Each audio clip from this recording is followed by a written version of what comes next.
Это пример того, что бывает иногда с ваговскими клемниками,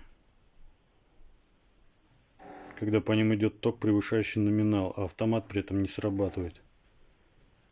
Я не говорю, что плохие ваговские клемники, но электрик должен адекватно подбирать номинал автомата. Заметим, что провод, который вставлен был в этот клемник, это сечение 2,5.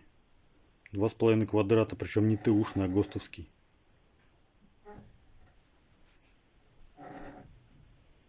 Поплавившийся ваговский клемник.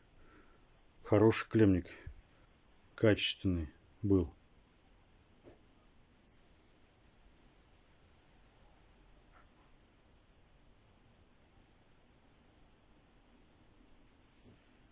Вот что иногда бывает.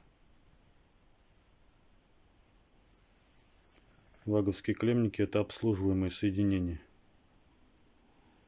То есть такие соединения, которые по современным российским строительным нормам должны быть доступны для контроля, ремонта и обслуживания.